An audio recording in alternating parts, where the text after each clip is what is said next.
Hello and welcome to another episode of the Best Fantasy Football Podcast. This is going to be a solo edition. It's going to be King all by himself, giving you some midweek updates. Going to give you my waiver wire pickups for the week, as well as some takeaways from the week one of the NFL season.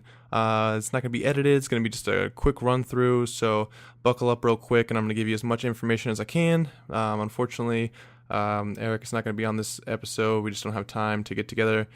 We will get an episode out to you Saturday before the game start on Sunday, so you'll have plenty of information for the upcoming week. This podcast is mainly going to be about the waiver pickups for tonight and into tomorrow morning, as well as just some general takeaways that I found interesting about week one. Okay, let's jump right into the waiver wire pickups. I'm going to go position by position. The way I like to do waiver wire is to fill a need. If you somehow have the first overall waiver wire pickup, I'm not quite sure how most leagues do it. We have some have a continuously rolling. So as soon as you use your waiver wire priority, you go to the back of the line. A lot of people do that. Some people do the auction style where you can bet a certain amount on a player and it's completely blind, so you'd have to bet a lot if you want that player. And the way our league actually does it is we do whoever is in last place gets first overall pick in the waiver wire for that week, and it continually resets. So what I like to do is fill a need. So if you have an issue at running back, I would go seek a running back, even if there is potentially a better quarterback or wide receiver, unless it's something insane, like, unless something absolutely insane happens where Ezekiel Elliott gets hurt and you want to go pick up the backup or something like that, and you're cementing yourself in RB1 for the season. So let's jump right into it. I'm going to go position by position. Let's see. Let's start out with wide receivers. The biggest news was probably a Noonwall. Everybody, that's fresh in their mind, and everybody's thinking about a Noonwall because that was Monday night. I don't know if I would. I like the fact that Darnold has a strong rapport with him. The only problem is that Jermaine Kearse was out with a core injury, and that was like a game time decision. So I doubt he'll be out for week 2. It's Jermaine Kearse and Robbie Anderson are the two wide receivers. I mean, you never know what an NFL team is going to do.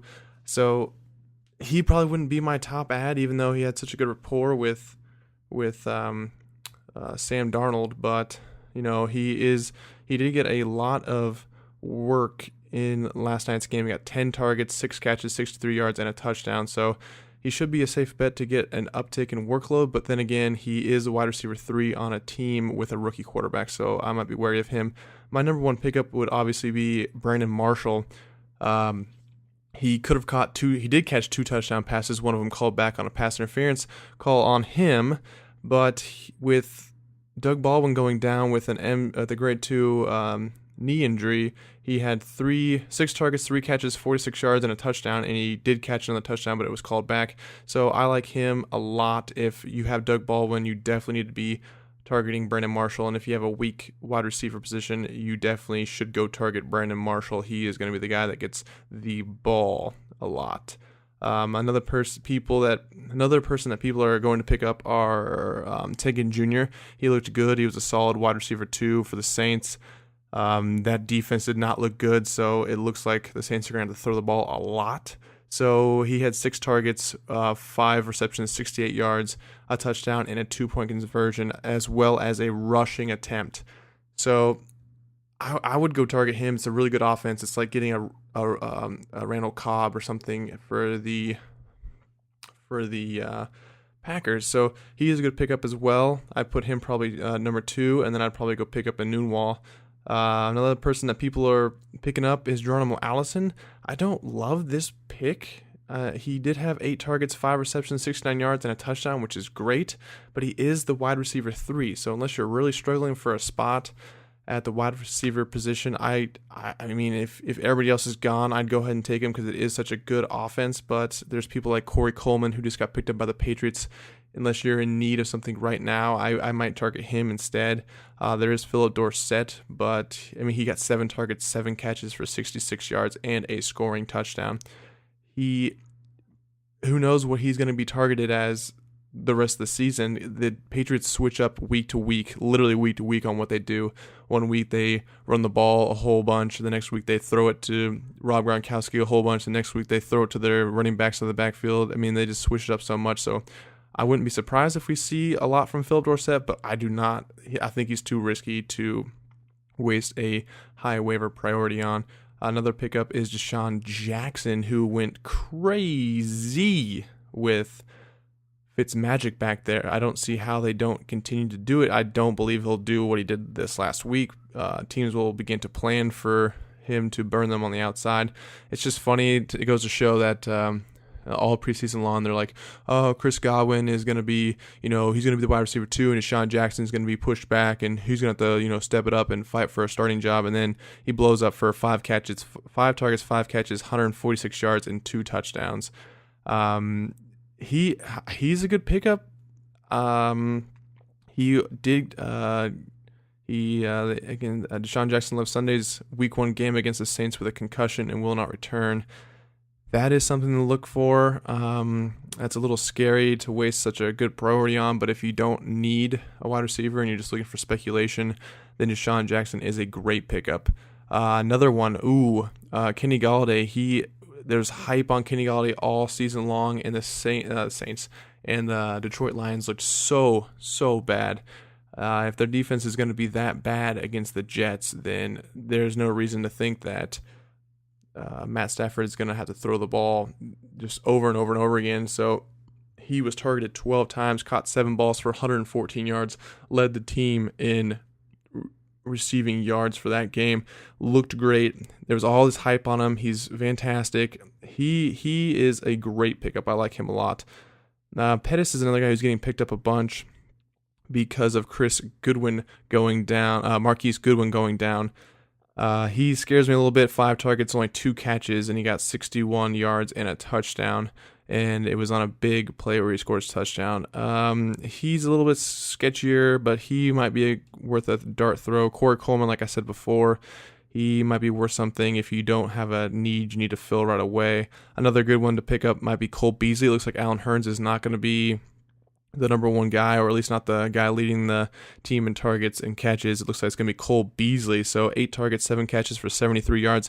I might go look at him if you need someone to stick into your flex. If you're in a full point PPR, I might avoid him in non-PPR because he is not going to be a touchdown guy, but he is going to be a volume and reception guy. Another guy to look at is the second string, my goodness, the wide receiver 2 for the Indianapolis Colts. That would be Ryan Grant.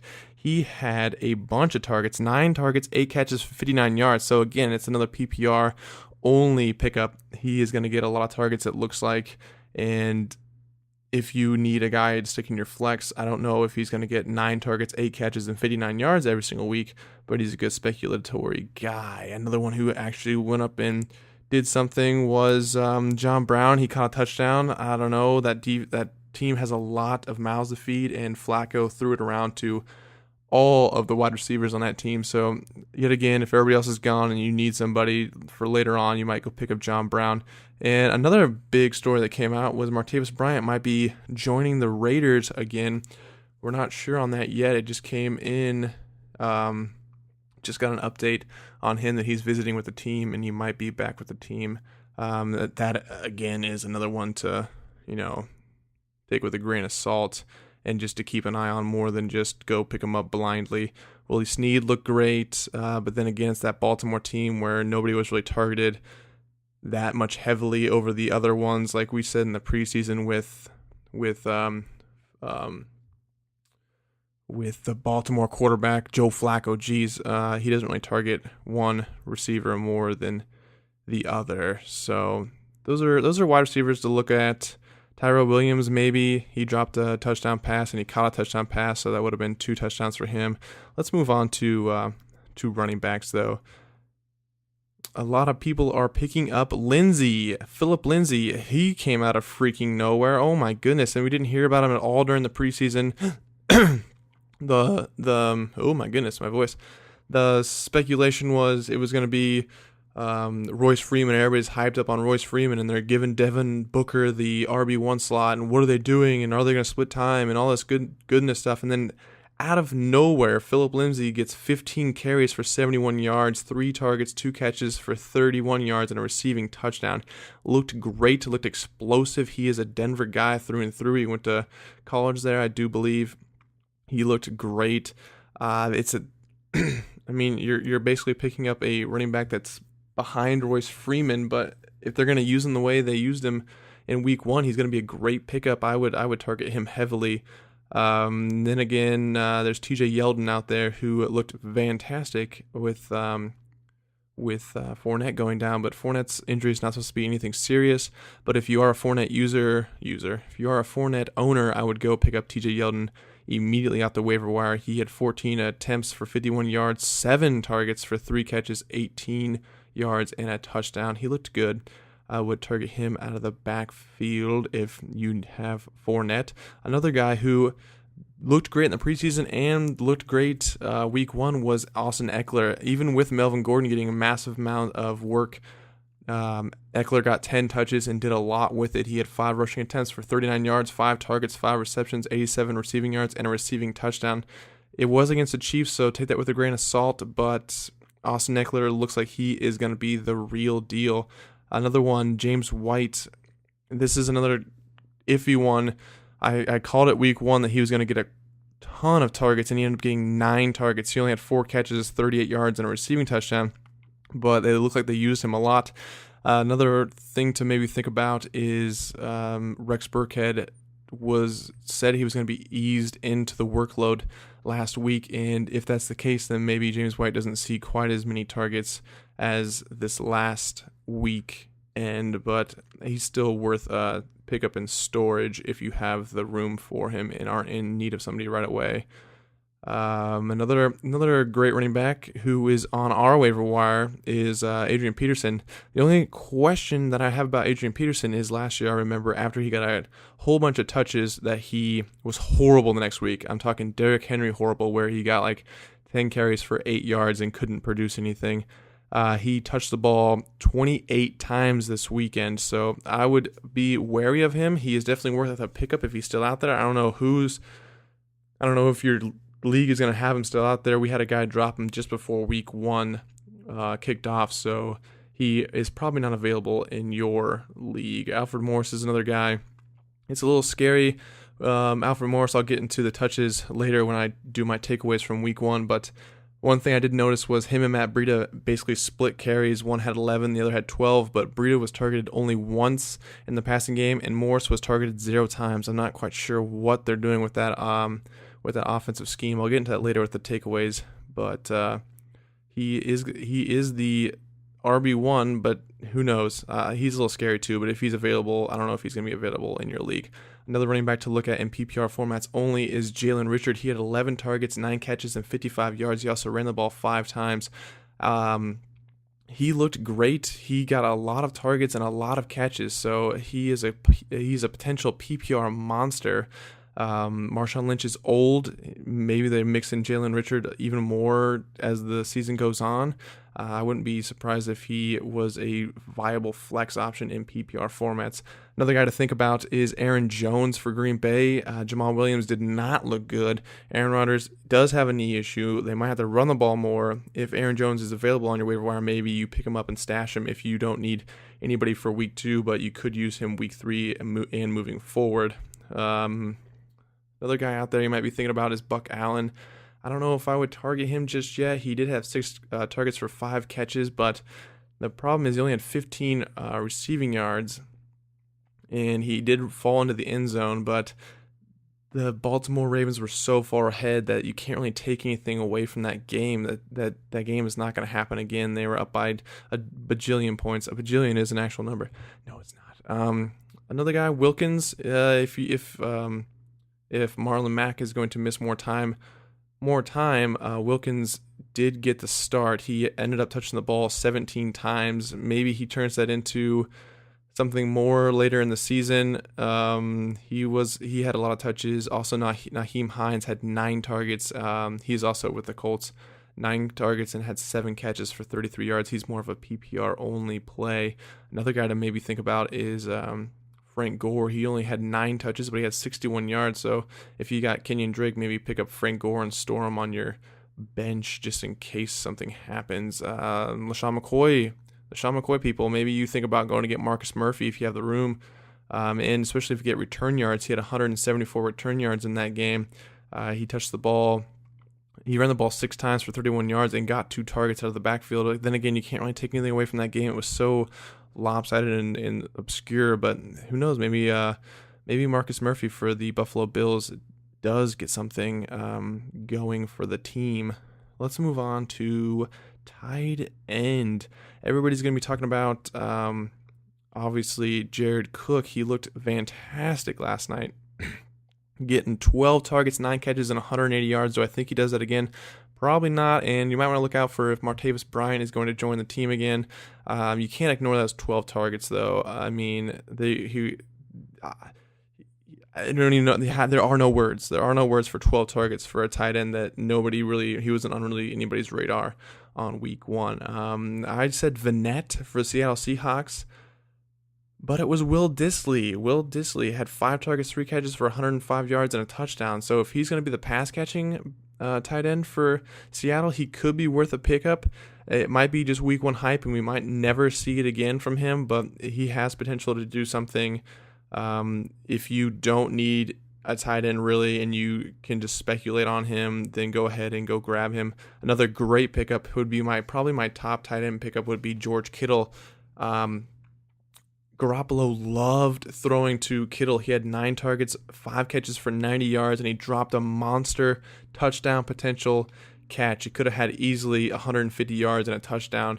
He loves throwing to him. Marquise Goodwin just went down. I would target George Kittle with my top waiver wire priority if I needed a tight end. So you had Delaney Walker or somebody like that, and you need to go get a tight end. Another one to maybe think about is Benjamin Watson. He was on my top 12 tight end list to start the season. He had 4 targets, 4 catches for 44 yards. If he falls in the end zone, he had a great day. He's in a high-powered offense with the Saints, and their defense looked horrible, so I might go target Benjamin Watson as well if you are in desperate need, and Jared Cook and George Kittle are both out of there. Jonnu Smith, he had 3 targets, a catch, and 12 yards. He's not a great option, but if you have Delaney Walker and you're in a pinch, he is going to be the tight end number 1 for the Tennessee Titans.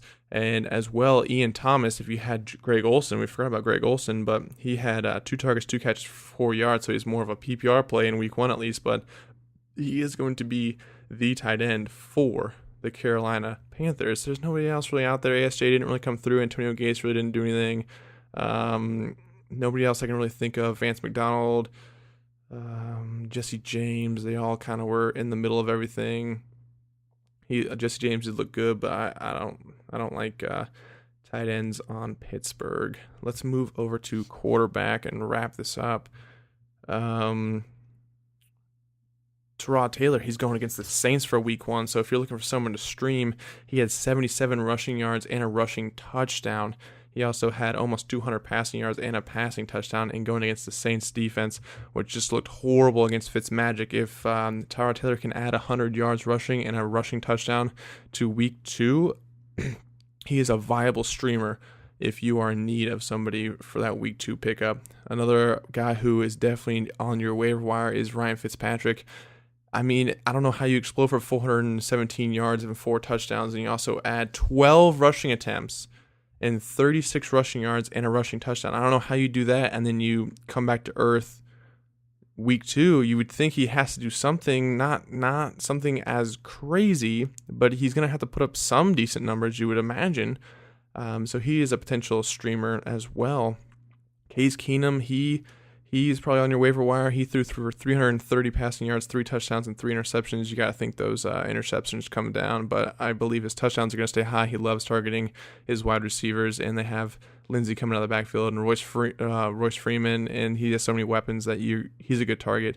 Also, Alex Smith, he's going to be on your waiver wire as well. He had 255 passing yards, 2 passing touchdowns, 8 rushing attempts for 14 yards. If he breaks one of those rushing attempts open, he could get up to 50 yards rushing and really pad his stats. He is a viable pickup if you are in need. Joe Flacco looked fantastic in week 1, just kind of dominating, but I mean, are the Bills that bad?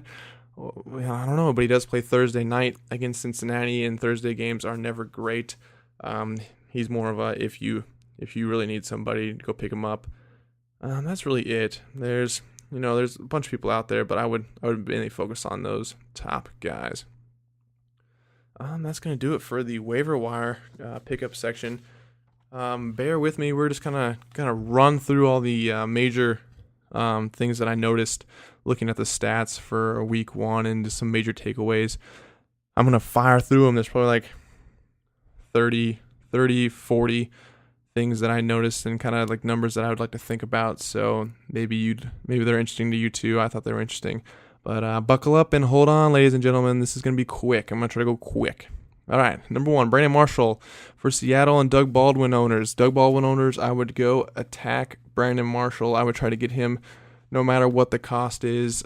He was 3 for 46 and a touchdown. He could have caught a second touchdown. I already went over Brandon Marshall. But if you have Doug Baldwin, you got to go try to get Brandon Marshall at all costs. Not all your money, but you got to waste a good amount of money for the auction waiver wires and use your priority if you've got it to go get Brandon Marshall. James Conner, 135 yards, 5 for 57 receiving, and he had 2 touchdowns, and he should have had 3 touchdowns.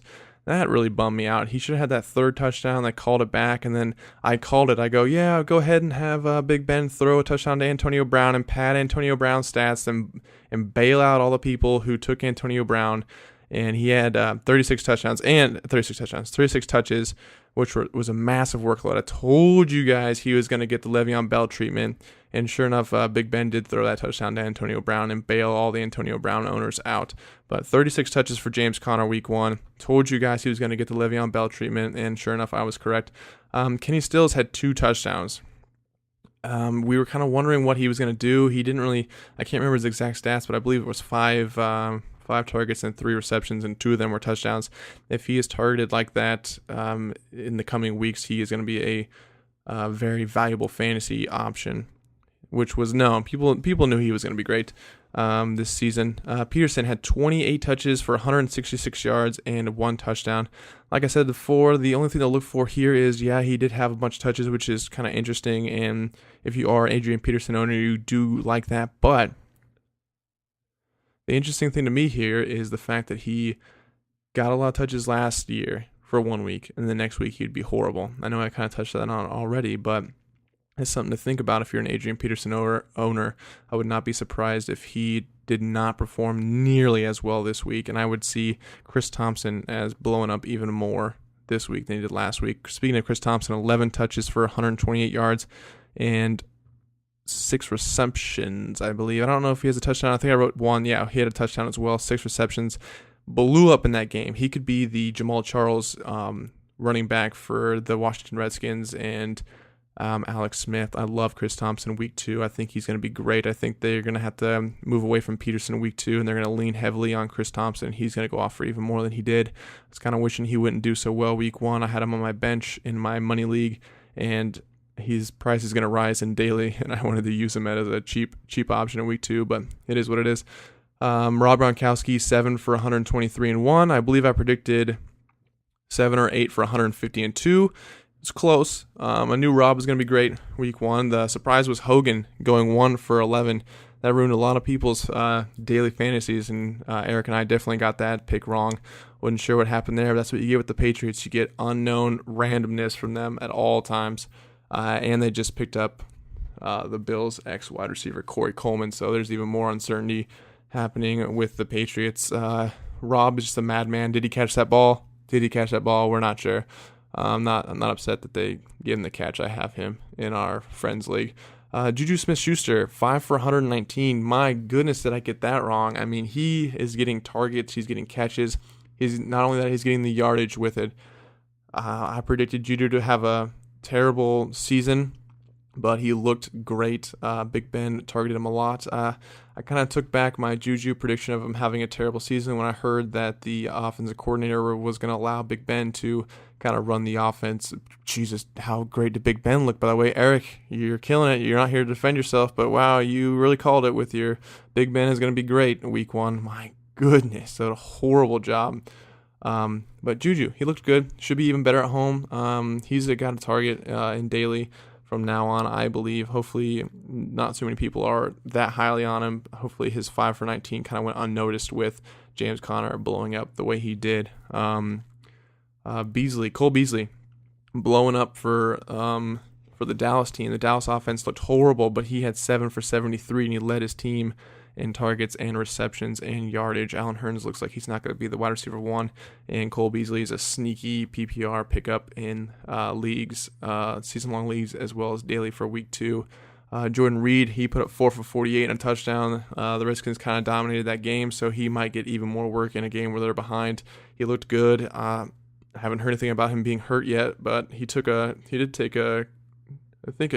shot. I think I remember seeing that. But he looked like he was going to be okay. Jordan Reed, ladies and gentlemen, he might be back. We'll see week 2. Jarvis Landry, 7 for 106. My only concern with him was he going to get the catches to go with his targets? And it certainly seems so. They targeted him a lot, and he caught 7 for 106. Then again, Josh Gordon came back just for a little bit. He did get his 1 catch for a touchdown. That was nice to see. Way to go, Josh Gordon. But Landry looks like he's going to be the real deal this year. Stills 4 catches, 106 yards, and 2 touchdowns. There we go. I must have wrote it down on here twice. That's also great to see as well. Dion Lewis, ladies and gentlemen, he did great. 16 for 75 and 1, and he also had 5 catches. I knew he was going to be fantastic this year. I mean, it's only 1 week in, but he is just an athletic freak. He fits better in that system. Derrick Henry was garbage as usual. He didn't even play when they came back from the lightning warning during their game, which was delayed, which was a little annoying, but it is what it is. Got to be safe. But Dion Lewis dominated as usual. I feel like after week 4, they're going to give up on Derrick Henry and they're going to throw Dion Lewis into the DeMarco Murray spot, and he is going to be running back. I believe I said 16, so I think he'll be that, if not better. Ended up getting him in my friends league, and he did great in my flex spot. Andrew Luck. The takeaway from Andrew Luck's game: he threw the ball 53 times. Not sure if that's going to happen every single week. It's a little worrying since he's got shoulder issues. We'll see how he comes back week 2. It might be like a Adrian Peterson thing, where if he has to throw the ball or run the ball too much, that he is less efficient the next week. We're going to have to see. He had 319 yards, 2 touchdowns, and 1 pick, but he did throw the ball 53 times, so it's something to look at. It's just something that I think is interesting. This whole list is just things that I think are interesting and things to look for. So if week 2, if he's not throwing the ball as accurately and issues are happening, then maybe it's because of the 53 attempts. So we kind of give and take a little bit, just kind of looking at stats and seeing things that stick out to me. Ezekiel Elliott had 3 catches. That's great news. If you play 16 games at 3 catches, that is 48 catches on the season. That is a great PPR stat. It's just something to look at. He ended up getting his touchdown. He looked okay. The offensive line doesn't look great. The Dallas offense doesn't look great. But if he continues to get catches, that is a great thing for him. I already touched on the Colts a little bit, but Wilkins, he had 17 touches, which is near elite status. If you can get to that 20-touch range, if he plays against a team with maybe a little bit of a struggling run defense, he could be an elite play in daily. Naheem Hines with his 7 catches was fantastic as well. Also, move on to the Panthers. Cam Newton led the team in rushing, which is what I said at the preseason was Cam's ability to run was going to make him the QB3 on the year. He's not QB3 right now, but I think at the end of the year he will be. He looked very good on his feet. Jack Doyle, he led the Colts with 7 receptions for 60 yards. Ebron had 4 or 5 catches for 50 yards and a touchdown, so I am a little bit concerned that they're going to do a tight end by committee kind of deal where they're going to have a lot of 2 tight end sets to kind of protect Luck a little bit. But if you give Jack Doyle Ebron stats, Jack Doyle would have had a monster day like Eric and I predicted. Joe Mixon looked fantastic. I have Joe Mixon RB11 on the season, and he looks like it. He had 22 touches for 149 total yards and 1 touchdown. It was later stated by the head coach of the Bengals that he liked Joe Mixon's 4 catches, which is great because 4 catches a game would be fantastic.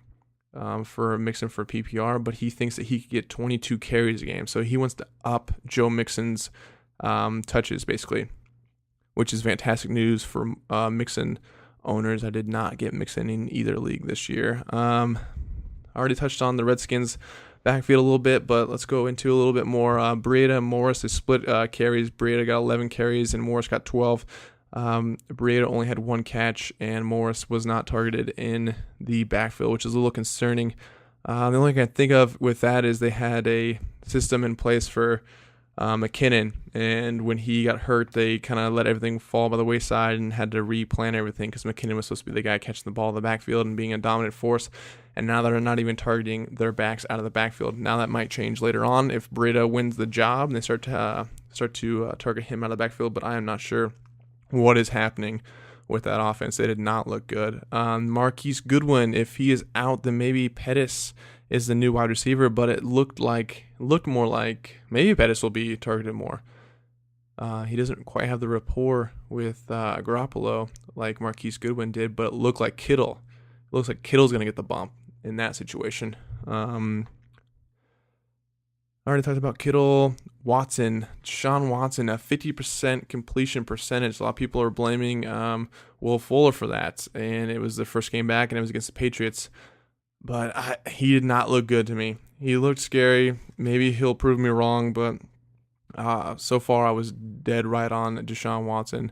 Lamar Miller looked strong. He had 20 carries for 98 yards, and he only had 1 catch for 11 yards. I'd like to see his catches go up a little bit. Alfred Blue was the one who fell into the end zone for the touchdown. So if Lamar Miller gets that touchdown, he had a fantastic day. 98 yards. Close to getting his 100 yards.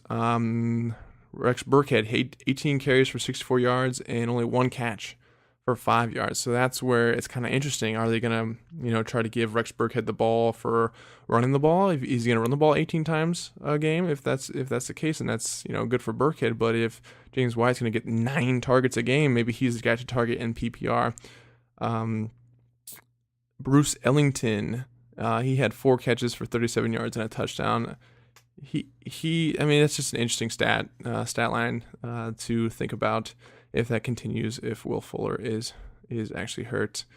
Fitzmagic, what I write here? He looked great against the Saints defense for 417 and 5 total touchdowns. The number that I thought was interesting was he had 12 rushing attempts. So he's kind of like dropping back to see like what's available, and then if nothing's available, he's just tucking and running it. So, and he's not, he's a tough guy and likes to run.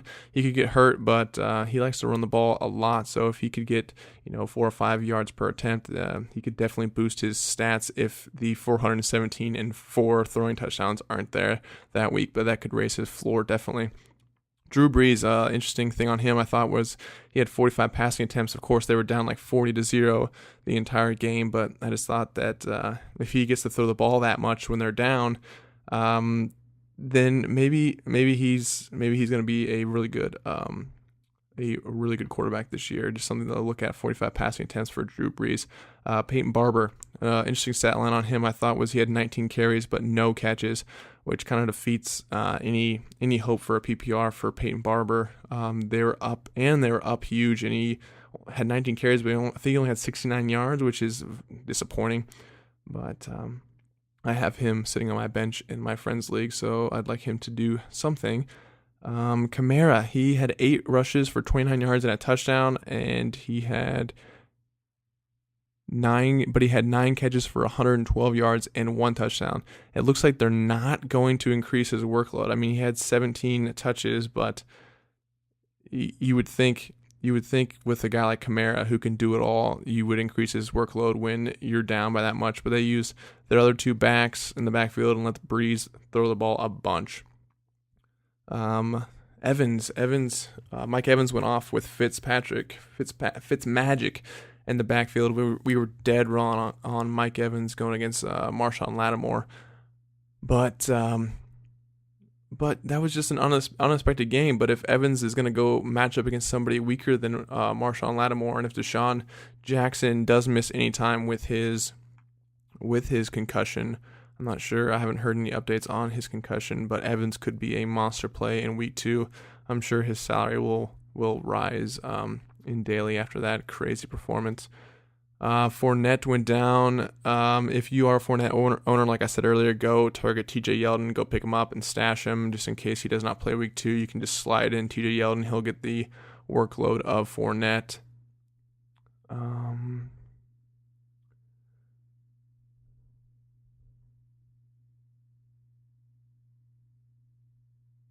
Saquon Barkley, I'm going to edit that part out. I said I was going to edit it, but I guess maybe I'll just leave that giant pause in there.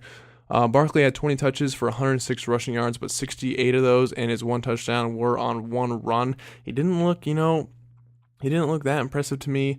Week 1, a lot of eyes are going to be on him. A lot of defenses are going to be, targeting him. It looked like they were focused a little too much on Saquon and ended up letting Odell Beckham, catch I don't remember what he had, 11 catches, which is unheard of for Odell Beckham. He normally is like a 7 to 8 guy for 150 yards, but he ended up getting 11 catches in this game. Barkley, not that impressive to me. His stat line looks better than I believe it was. D.D. Westbrook, he caught 5 passes for 51 yards. He led the team. That was just something I thought was interesting, so we weren't sure what was going to happen there, and everybody thought it was going to be Keelan or Moncrief, and it ended up being D.D. who led the team in catches. Flacco looked great, 236 yards and 3 touchdowns. He spread the ball around a lot. And that was a thing I said on the preseason was he doesn't really target any one receiver too much. So if you have one of those 3 receivers on your team, you might as well just store them on your bench until maybe some of them gets hurt or somebody breaks out. Emmanuel Sanders, holy crap, had 10 receptions for 135 yards and a touchdown. If Case Keenum is going to, we told you this was going to happen with Emmanuel Sanders, so you shouldn't. I'm still surprised because I wasn't predicting 10 catches. I was predicting pretty much 135 and a touchdown, but Sanders with 10 catches, 135 yards, and 1 touchdown is amazing numbers. I have Demaryius Thomas on my team right now. I think I would trade Demaryius Thomas straight up for Sanders if the guy who had Sanders would trade me for him. He looked impressive. Demaryius Thomas got that touchdown, but I don't think anything can compare to Sanders' workload that I am predicting he will get this season. The Bills, the Marcus Murphy, I already talked about him, but he led the team in rushing for 6 for 31. Maybe the Bills are trying to lean away from LaShawn McCoy. Maybe that game just got so out of hand so quickly that they just were looking to spread the ball around and give to some of the backups. Dixon led the team for the Baltimore Ravens for 13 for 49 and 1 touchdown. Then again, they didn't really run the ball with Collins too much. That game just got out of hand so quickly. Rivers had 51 passing attempts, and he had 424 yards and 3 touchdowns, and a couple of his touchdowns were dropped. Travis Benjamin dropped 1, and Tyrell Williams dropped 1. The Chiefs ended up pulling out the win. Way to go, Chiefs. But Rivers looks very impressive. Again, it's against the Chiefs, so you don't really know what's going to happen with Rivers later on if his team can't catch the ball. But it looks like when they're down, Rivers is going to throw the ball a lot with 51 passing attempts.